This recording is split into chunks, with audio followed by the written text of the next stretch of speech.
Sebagai manusia, kita pasti memiliki rasa peduli dan empati terhadap orang lain. Nah, rasa peduli itu menyadarkan diri kita bahwa setiap orang pasti punya masalah dan kesulitannya masing-masing. Kita perlu peka terhadap sekitar untuk menyadarinya. Ada banyak hal yang bisa kita lakukan untuk menyalurkan rasa peduli kita terhadap sesama. Salah satunya dengan kegiatan bakti sosial. Nah, di episode kali ini kita bakal bahas tuntas pengalaman teman kita saat bakti sosial di Lumajang. Gimana keseruannya, suka dukanya, dan hikmah yang bisa kita ambil dari pengalaman teman kita. Welcome to Stock. Talking time without wasting your time.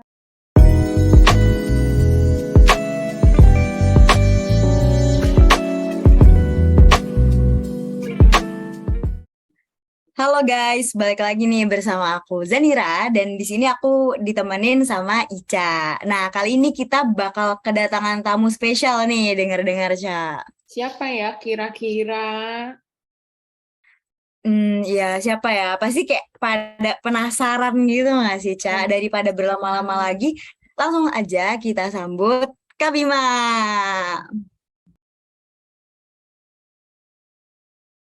Halo Kak Bima. Halo, Mungkin bisa disapa dulu kali ya Kak pendengar-pendengar Stok nih. Siapa tahu ada yang penasaran gitu sama seorang Kak Bima. halo, aku Bima dari angkatan 2019 dan di sini aku sebagai perwakilan Dentistry Charity 13. Sebelumnya aku mau bilang makasih banyak karena telah diundang di podcast paling keren seantero Surabaya. Yaitu apa namanya? Stop It Talk. Oh, Oke. Yeay. Karena kebetulan banget nih Stock ini tuh merupakan salah satu wishlistku di Stop It ini. Alhamdulillah aku berkesempatan diundang sama Covina kemarin ya buat berbincang-bincang di stok ini.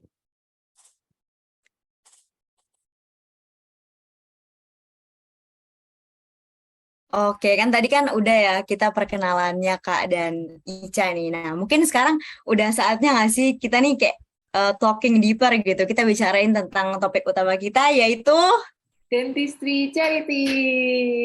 yeay. Oke, mungkin dari awal nih Kak. Sebenarnya dari apa sih Dentistry Charity itu? Kak, roots-nya tuh dari mana gitu akarnya? Oke, mungkin di sini teman-teman udah pada tahu sedikit ya tentang Dentistry Charity. Nah, DC ini merupakan kegiatan bakti sosial tahunan yang dibawahi oleh Departemen Pengabdian Masyarakat BEM FKG UNER. Nah, adapun kegiatan yang dilaksanakan yaitu penyuluhan berupa DHE, itu sasarannya kader puskesmas sama masyarakat desa yang ditunjuk, dan juga ada EDE, itu penyuluhan ke anak-anak SD. Kita kan dulu waktu maba pernah ya buat penyuluhan-penyuluhan kayak gitu kan. Dan kegiatan utamanya yaitu bakti sosial, tindakan meliputi scaling, cabut gigi, dan menumpat yang dilakukan oleh PPDGS dan DPJP, dan profesi serta panitia sebagai komponen yang membantu kegiatan bakti sosial. Serta yang terpenting yaitu penyerahan donasi kepada masyarakat yang kurang mampu. Waduh, mantap sekali nih. Seru banget nih kayaknya. Tapi aku punya pertanyaan nih, Kak. Satu aja nih. Kira-kira selama 2 tahun terakhir nih, pandemi tuh berpengaruh nggak nih sama kegiatan Dentistry Charity itu sendiri? Pastinya berpengaruh. Pandemi ini menjadikan istilahnya gimana ya, perubahan sementara pada hampir semua hal. Salah satunya Dentistry Charity ini, yang biasanya dilaksanakan secara langsung, namun 2 tahun terakhir dilaksanakan secara daring, dikarenakan beberapa pertimbangan penting sesuai aturan pemerintah, kayak PPKM dan lain-lain tuh, kalian ingat nggak? Pada saat pandemi 2 tahun terakhir. Oh, berarti cukup berpengaruh juga ya, Kak. Tapi dengar-dengar katanya DC tahun ini tuh offline, dan kalau boleh tahu tuh tempatnya di mana, Kak? Iya, alhamdulillah banget. Akhirnya tahun ini DC diberi kesempatan untuk melaksanakan semua kegiatannya secara langsung dan bertempat di Kecamatan Gucialit, Kabupaten Lumajang. Kecamatan Gucialit ini bisa dibilang tempatnya tuh dingin banget. Kalau kalian pernah ke puncak atau ke Batu deh. Tapi pemandangannya tuh bagus banget dan hawanya sejuk, jadinya sekalian bisa refreshing di sana. Wah, iya, seru juga ya tempatnya. Jadi bisa cuci mata nih ngeliatin pemandangan yang bagus gitu, sembari berbakti sosial ria gitu. Nah, kalau aku boleh tahu nih Kak, kira-kira butuh persiapan waktu berapa lama nih Kak untuk bisa melaksanakan kegiatan DC ini?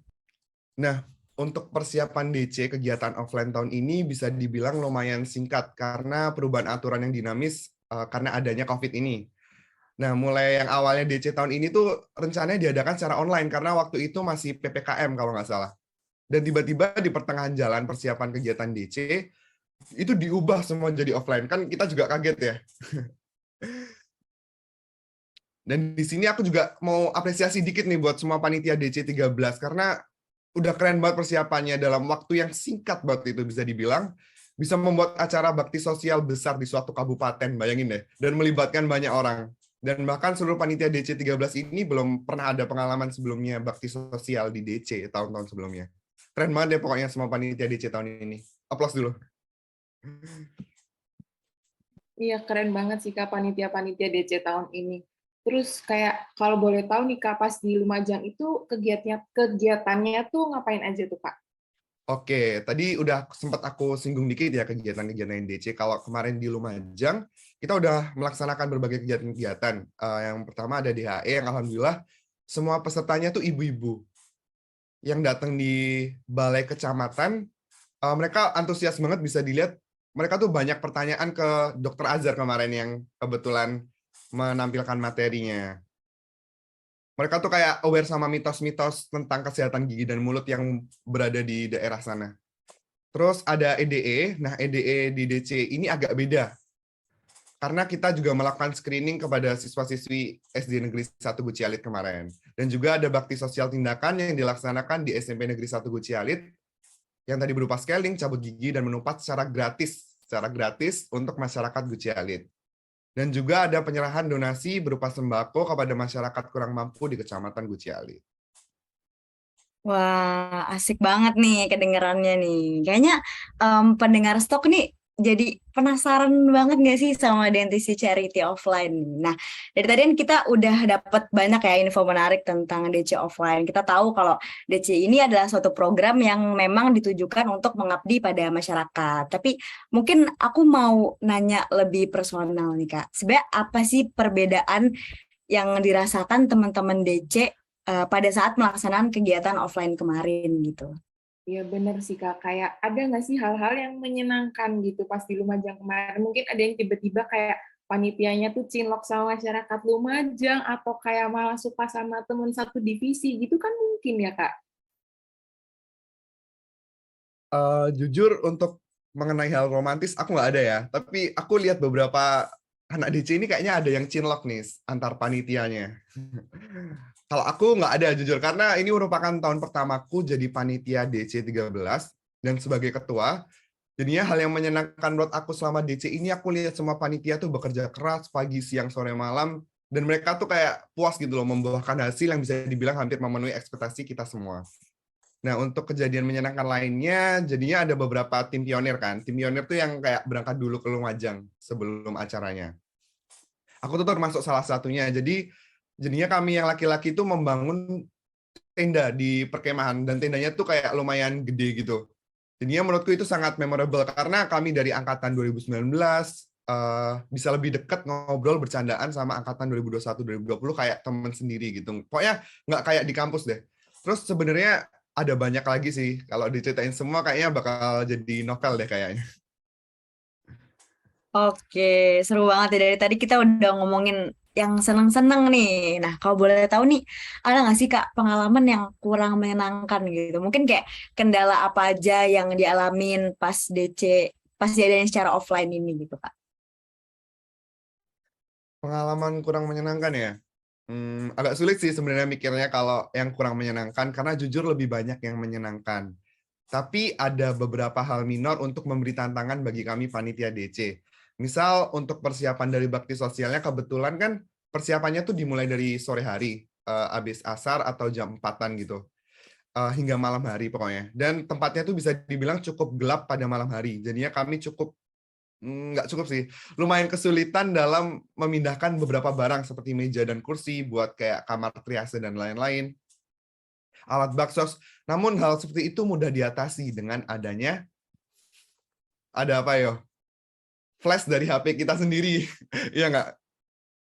Dan juga nih lumayan agak menantangnya lagi, tandon air di tempat bakti sosial tuh tinggal sedikit. Kan kita butuh air ya, namanya manusia butuh air, apalagi baksos buat cuci-cuci alat, buat wudhu, nanti anak-anaknya sholat gimana, terus buang air, dan lain-lain lah pokoknya. Kan susah juga kalau nggak ada air, atau airnya habis kan. Kan nggak lucu kalau airnya habis kan. Tapi alhamdulillah penjaga tempat baksosnya ini bantu kami dengan mengenalkan distributor air di Kecamatan Gociali. Jadinya kayak alhamdulillah banget. Karena waktu itu deg-degan banget sih kalau nggak ada air nanti gimana nyuci tornya kayak gitu. Itu dia sih 2 dari sekian kendala yang kami alami saat di Lumajang. Tapi kembali lagi, ingat setiap ada masalah pasti ada apa yo? Solusi. Bener Solusi banget. ada solusi. Bener banget. Wah, jadi emang terbukti nih keren banget nih ya tim DC ini. Udah kelihatan banget solidaritasnya sampai semua kendala nih bisa teratasi dan DC offline setelah pandemi ini akhirnya berakhir dengan baik gitu. Iya, aku setuju banget sih sama Kak Zanira. Meskipun kayak ada banyak tantangannya sendiri, tapi panitia DC itu bisa memanage gitu ya, bisa tetap melakukan menuntaskan DC ini dengan baik gitu kan. Dan aku yakin banget nih teman-teman yang sekarang lagi dengerin Stalk ini pasti kayak pengen banget ikutan DC di tahun depan, ya nggak sih? Iya, betul banget nih. Kak Bima, mungkin boleh nggak di-spell Instagram Dentisi Charity ini supaya teman-teman tuh pendengar stok tuh jadinya yang mungkin tertarik sama DC tuh ingin mencari tahu lebih lanjut gitu tentang kegiatan dan kepanitiaan. Jadi bisa dapat info lebih banyak seperti itu. Oke, untuk Instagramnya DC sendiri ada dc.fkguner. Kalian bisa cek semua kegiatan DC 13 di sana. Nanti ditunggu juga after movie baksosnya. Di sana udah ada after movie kita ke Gili yang Madura. Kalian juga bisa cek-cek di sana. Makanya seru banget deh acara DC tahun ini. Nanti ditunggu buat Zanira sama Ica buat gabung DC tahun depan. Waduh, Siap, siap. siap. Oke. Siap. Jadi jangan lupa Oke. ya teman-teman semuanya untuk nge-stalk ini Instagramnya DC, oke? Ya. Iya, betul. Oke. Oke, jadi sebagai manusia tuh kita tuh emang harus peduli ya sama orang lain ya kan Kak Zanira. Kayak dari teman-teman panitia Dentistry Charity ini kita tuh jadi belajar banyak gitu loh kalau misalnya peduli sama orang lain tuh sebenarnya bisa seru banget. Iya, bener banget. Bisa turun langsung membantu masyarakat di Lumajang, kenal dengan banyak orang baru, berbagi suka dan duka dengan panitia lain gitu ya. Nah, jadi walaupun tadi kan Kak Bima udah nyebutin banyak tantangannya, tapi kalau dijalani dengan ikhlas, rasanya tuh kayak lebih enteng gitu nggak sih? Iya dong, kan emang semua itu harus dimulai dari hati yang ikhlas Kak Zanira. Iya, ikhlas tuh kayak aku gitu nggak sih? Ya, kenapa kan selalu ikhlas gitu. Iya, jawab. Iya, iya kan? Oke, aja aku Oke. bilang aja. Ya, no comment ya. Oke, nggak apa-apa. Aku emang ikhlas kok, nyadar gitu kan. Tapi ngomong-ngomong kok gitu jadi bahas ikhlas ya? Apa kita beralih jadi podcast religi ya setelah ini? Boleh sih, boleh, boleh. Sebenarnya kita tuh jadi ikhlas kayak gini sejak dengerin cerita panitia Dentistry Charity nggak sih Kak? Iya, jadi membawa ke area lebih baik ya Kak. Luar biasa deh Betul, ini. betul sekali. Iya, jadi untuk pendengar stok nih, jangan lupa untuk terus berbuat baik dan peduli dengan orang lain ya. Jadi aku Zanira. Dan aku Ica. See you next time. Bye.